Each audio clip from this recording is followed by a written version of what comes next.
Assalamualaikum warahmatullahi wabarakatuh. Puji syukur kepada Allah Subhanahu wa taala yang memberikan kita nikmat hingga kita semua dapat mengikuti perkuliahan daring hari ini. Semoga kita selalu diberi kesehatan, amin. Pada kesempatan ini, saya akan menyampaikan beberapa hasil tugas proyek kami yang berjudul Restrukturisasi Sistem Informasi Koperasi Karya Mukti. Sebelumnya, saya akan memperkenalkan teman kelompok saya. Yang pertama, Rahmat Purnomo, yang kedua, Dia Lestari, dan saya sendiri, Ulfi Faridah. Baik, langsung saja. Saya akan menyampaikan pengertian koperasi. Koperasi merupakan badan usaha yang anggotanya memiliki prinsip yang berlandaskan pada perekonomian rakyat.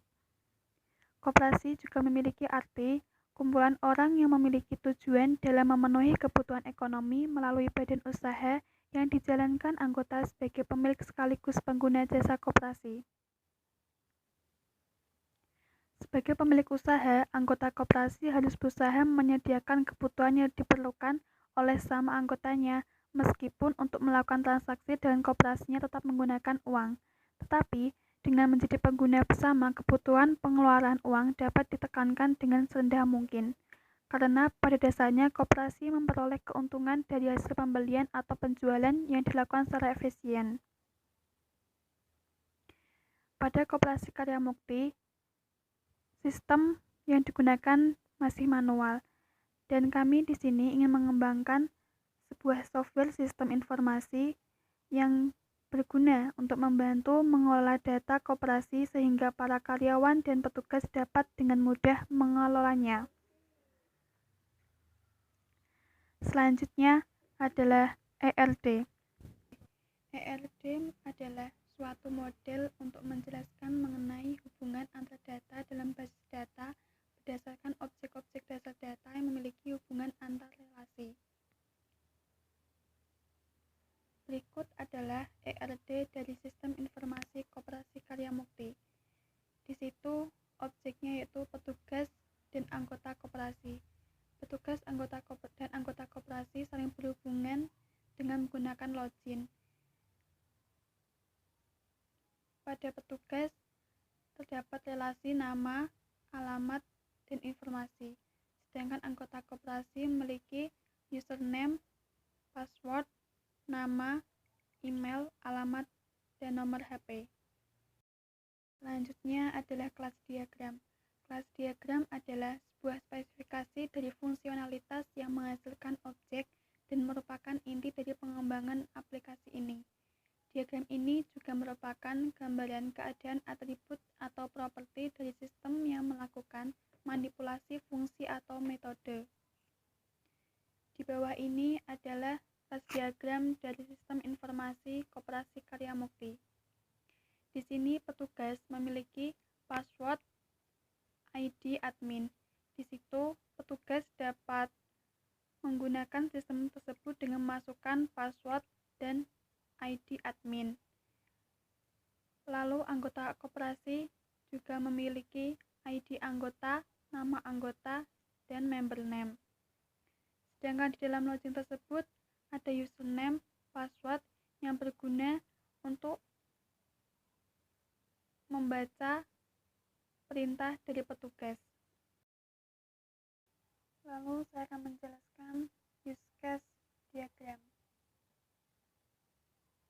Use case diagram merupakan bagian tertinggi dari fungsionalitas sistem yang akan menggambarkan bagaimana seorang aktor akan berinteraksi dengan sistem.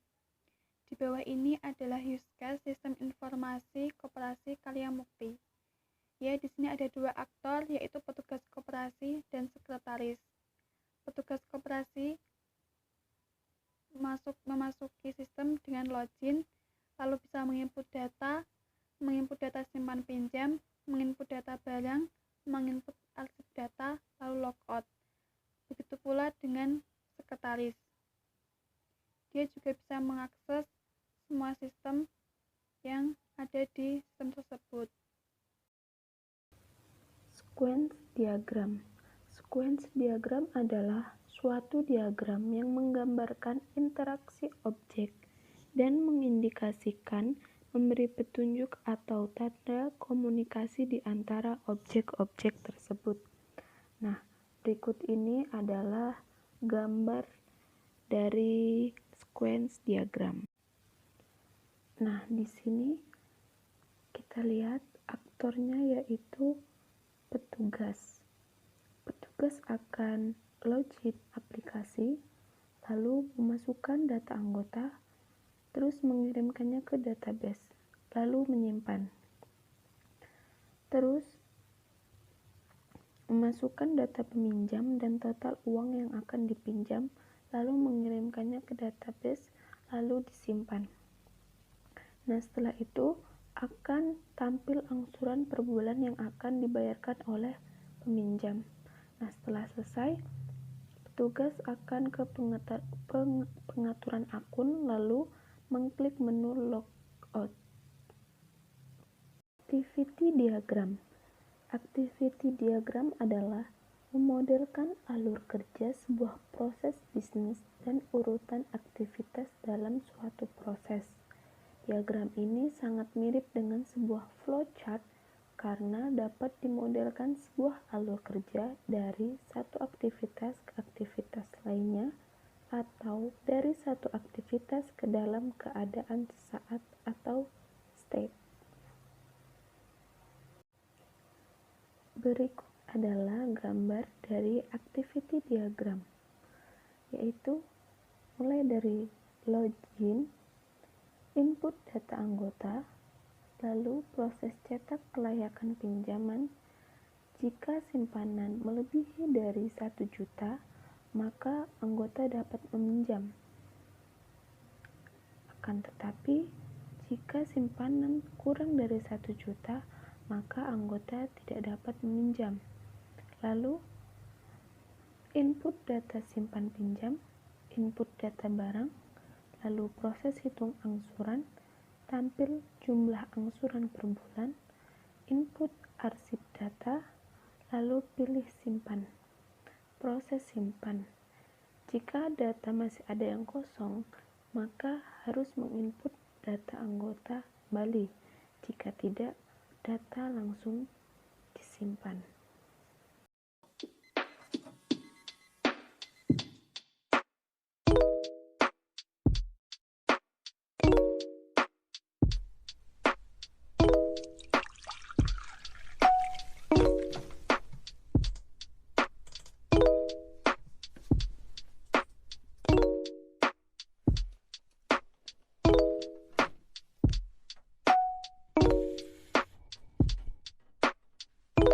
Sunday morning rain is falling. Stretch some cover, share some skin. Clouds are shrouding us in